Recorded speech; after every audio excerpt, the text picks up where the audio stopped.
think his fight got overlooked a little bit with all the Conor hype and Conor's fight, Conor took care of business that night. Sure, and there's so many championship fights, those championship fights. And then Ilana Yoon-Jae chick.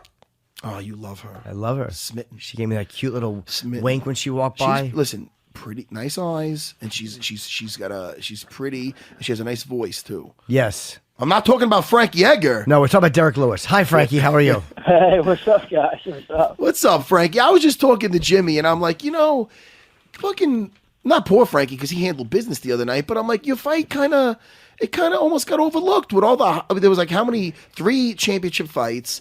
Conor would happen with Eddie, and that was big news. And here's Frankie taking on Jeremy Stevens, who's a fucking stud, and it was a good fucking fight too. Great, it was a great fight. Congrats, Frankie. Yeah, thank you, man. Yeah, I knew that was could have been the case. Did my best to make it exciting and leave it all in there. But quite like that's tough to do.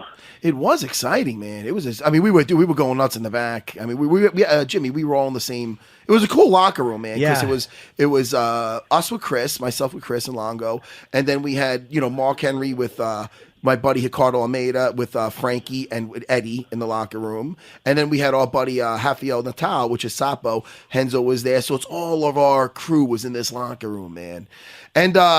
And now for nothing, Frankie's the only guy to come out with the W, man, which was kind of bittersweet, no, Frankie? Because here you got your guys falling around you, man, and everybody's falling. Yeah. They're coming up short.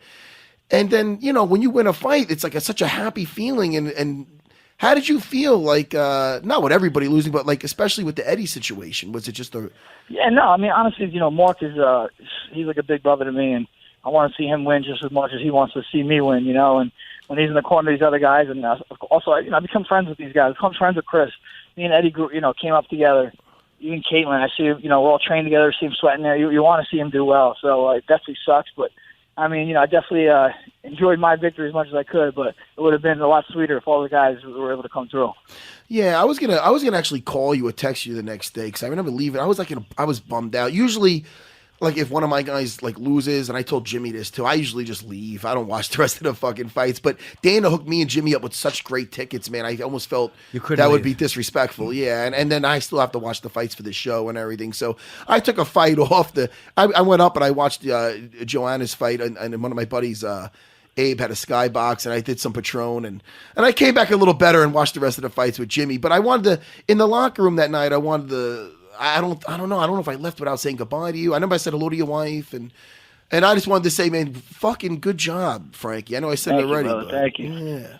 So you're at the top of the division. What do you think of what's been going on now, where everybody's kind of waiting? I asked Cub the same question. Everybody's just kind of waiting to see what happens. Is Aldo going to fight again, or will he eventually give in and fight somebody else, or is he going to be stubborn and hold out for a rematch with Conor? And it's like a reality show. There's so much going on, so much drama involved. And you just don't know what's going to happen. And I'm not worried about it, man. I was chasing the belt I feel like I've been chasing the belt forever. Ever since I lost, I've been chasing it, and I haven't been fighting as frequently because of it. I feel like I'm waiting for the right matchup or the right timing, and I'm just about fighting right now. I just want to keep winning. I don't care really who I fight. I'd like to fight in Brooklyn and New York again. It's nice not to have to travel. But, yeah, I just want to get back in there. And not for nothing, speaking about not traveling, you had one of the biggest, the crowd loved you at MSG, man. Everybody loves Frankie, Jimmy. Yeah, you got one of the biggest ovations was for you. That had to feel great. It's nice to have some pop in the crowd and get some love. It definitely feels nice. I felt bad for Eddie, too, man. He's such a nice guy. And to get booed an hour from home, it's like, they boo guys like him, they boo Cormier. It's like, I don't understand what the fans are fucking booing sometimes. Yeah, I don't get it either, man. Eddie's, he just hasn't been a UFC guy for so long, so people really don't know him. But, he's been a stud forever. He's been fighting all around the world.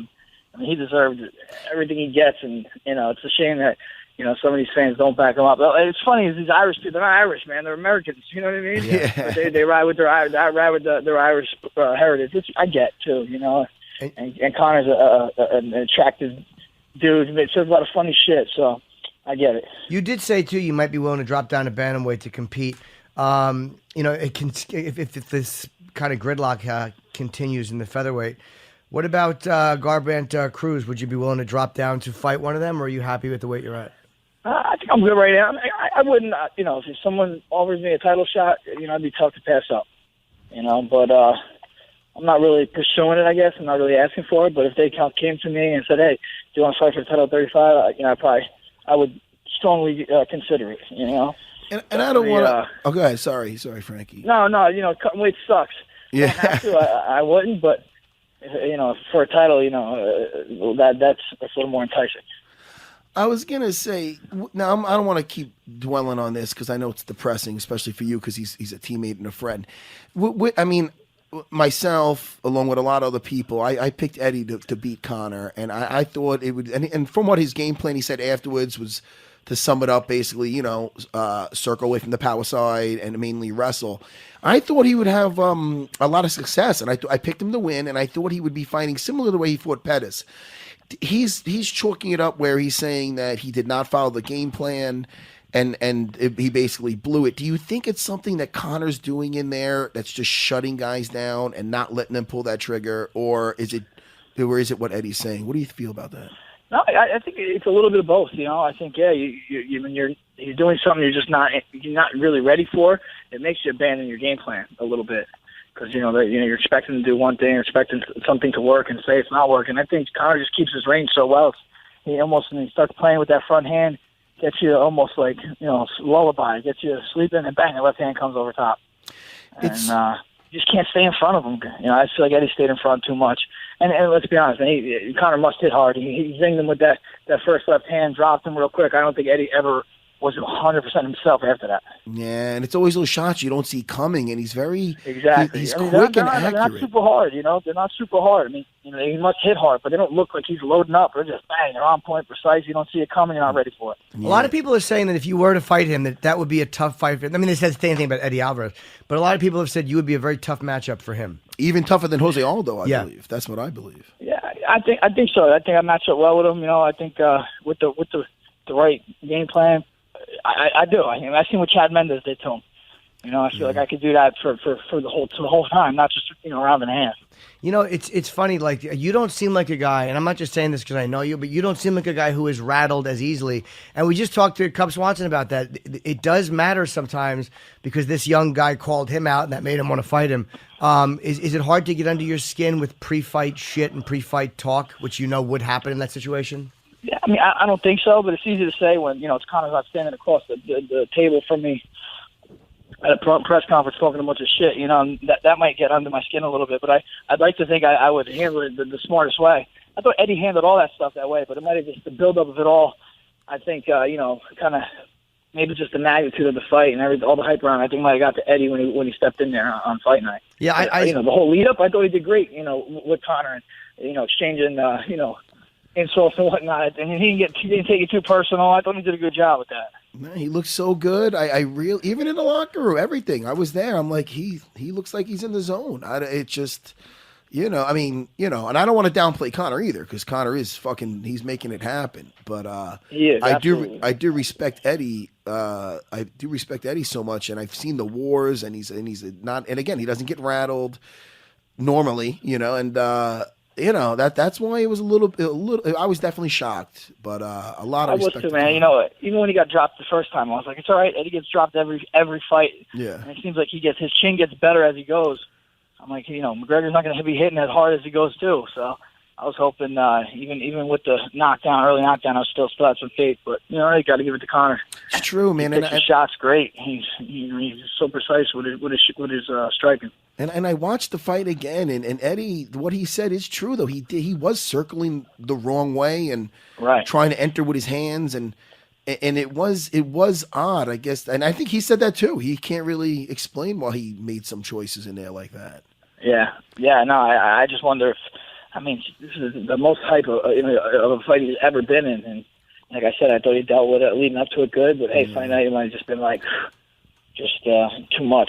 You never seem to panic because we've all seen you have tough early rounds, which as a fan it's really hard to watch because I'm like, oh fuck, but then you were almost. It seems almost impossible to put you away early in a fight, even if it looks bad for you. And you spent the most time in the octagon of anyone in UFC history. This is Chris, our producer, gave us this 6 hours, 17 minutes, and 49 seconds in the fucking octagon. That's incomprehensible. Yeah, it's crazy. Yeah, I don't know if that's a good thing either. You know what I mean? But that's a lot of miles on the body. But yeah, it's too bad we don't get paid by the hour. Yeah, right. Well, it's a lot of miles on the body, but I think it also, there's probably nothing you have not seen in there. There's no amount of pressure you haven't seen. There's no situation you haven't seen. There's no I'm in deep shit moment you haven't seen. You seem to have experienced everything you can experience in there. Yeah, you know, I mean, definitely, experience is something you can't buy, you can't train. It just has to come. And you know, no one can say they have more experience than me. That's I've been true. in there more than anybody. And what's on the horizon for you, man? Do you have any fights coming up or anything being discussed? No, not really. I guess I'm just hoping to get on that Brooklyn card. Definitely reaching out for that. You know, we'll see what happens. How's your dad's leg doing? I saw him in the he had his knee banged up or something. Is he all right? Yeah. He had to get he had a knee replacement a couple years back, and I guess his patella tendon got messed up, so he had to go back in. But you know, he's in rehab. He's getting better. All right. I always like seeing his whole family is nice, Yeah. Jimmy. Yeah. He has a good family. I only know Frankie. Yeah, well, they're all good people. The Edgars have not invited me for Thanksgiving. I'm a little hurt. Yeah. Every time I see Frankie, we always talk about doing a barbecue or something. Bring my I know, we got over you, there. man. We got Yeah, you. we're gonna do it sooner or later and Yeah. get Big Dog and his family too, and we're gonna make a Yeah, party. absolutely. Longo's not getting the invite though. No, I'm only kidding. I just like to attack that guy out of nowhere. Fucking no reason Longo. That's what he's there for. All right, Frankie. Well, look, man, congratulations. We were really, really happy for you. Yeah, And, Frankie. You were great, man. You really Thank you guys. being a Thanks very so tough much, guy. man. And have a great A lot of holiday. fun. Let's go. Hopefully you do it again in Brooklyn, man. It's the fights were great in the city. I thought the city was buzzing. Yeah, man. It lived up to the hype. The entire sure card did. lived, It even sure with a did. couple of fights not there, with Cowboys fight gone and Rashad's fight, it still lived up to the hype. I'll It tell did. you what. It was, you know, when you're in it, it's kind of tough to say, but you take a step back, like, damn, that was a great card. Every fight, you know, front to back. And before you go, just curiosity, what do you think of the Yair Rodriguez BJ Penn fight that's just been announced? Man, I don't know. That's tough, you know. That kid Yar is definitely an up and coming dude. He's super athletic. You know, BJ hasn't fought in 3 years. I don't know. I'm just I don't think it's my opinion to matter if he should stay fighting or not. It's all up to him. So all the best to BJ. You know, let's hope he takes it seriously. Yeah. Because Rodriguez is a very, very good fighter. Yeah, absolutely. Thank you. I just offered nothing, by the way. Why would I say that? Everyone knows that. He's a young up and coming kid. He's and he's super athletic, man. Does a lot of orthodox things. Exactly. His fight with Bruce Leroy, that was a 5-round fucking. I mean, damn, dude, I got tired just watching that fucking thing. It's like, right? Yeah. They were all over the fucking like place, it's man. like the new school. Right, exactly. Crazy, Versus the fucking definitely the old school. But BJ is a warrior, and He is. hopefully you were Big just his shot. kryptonite, and hopefully he'll do better. Yeah, no, for sure, man. You always want to see BJ do well. He's a legend. Yeah, man. All right, Frankie, man. Say hello to the family, dude. Great talking to you, bro. You do the same. You do the same. Have a always. great turkey day. All right, fellas. Have a good one. All right, Take Frankie, care, take care, man. buddy. Bye-bye. Always love talking to Frankie. He's man. a really good guy. He's a fucking great guy, man. You know? And like I can't believe he spent over 6 hours fighting, of actively fighting in the octagon. Hey. Yeah, you know, Frankie's a He's a hard guy to be a fan of though, because you always think he's going to get killed in the first. Like there's always a moment where you're like, oh, he's dead, and he just survives the round. I'm He's telling you. fucking. Frankie's one of the pound for pound best. I don't know what he is on that whole list, but he's definitely future Hall of Famer. I mean, the guy. I just think that I don't know. I just think he's so nice and like he's just a nice, polite dude. But he's as tough as they come. I can't And think if of you look anyone at that him- has more heart than him. Yeah, I can't think of anybody that's harder to put away than him. Skill. I mean, but the best is you look at him. He don't like you can tell he's a tough guy, but he's not a big dude. No, and he's usually always the smaller guy. That's why when you saw him, like when he fights, he gives always 100%. Like you see him go for a takedown on Jeremy Stevens, and a lot of guys will go for 1 or 2 and then be like, you know what, man, I don't want to get tired. He'll just fucking be relentless, and next thing you know, he's picking up that dude over his head, and he's fucking. It's just, and then a lot of guys after that would slow down because that hits the energy bar. You know what I mean? Like in a video game, that takes a hit, but dude, the guy doesn't stop. So. He's not an easy fight for anybody. Yeah, I don't man. care who you are, how much shit you talk. There's nobody that looks at him as an easy fight because he's really, really hard to put away. No, and it's almost like the worse you hurt him early, the longer fight you got on your hands.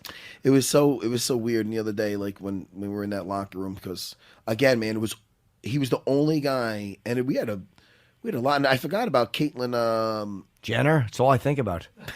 Oh, dude. Would you hang out with Caitlyn Jenner? Yeah, out of respect and the fact that she looks like Chief Jay Strongbow. Yeah, I'd have to fuck her. That's not your type, though. It's not your type, though. No, I'm an ageist. You wouldn't play around with. Oh, really? Too old? Yeah, I don't care that she's trans. She's too old. Yeah, that's not the problem. The dick doesn't bother me. It's the fact that she's fucking over 60. You never watched any granny porn? Now people are gonna be thinking. People are gonna put that together with the old Japanese lady that whacked me off in Japan that time. Oh, that's right. And they're gonna think I got some kind of fetish. That's true. Matt can't come unless a girl has a hip replacement. Take those dentures out, you bitch.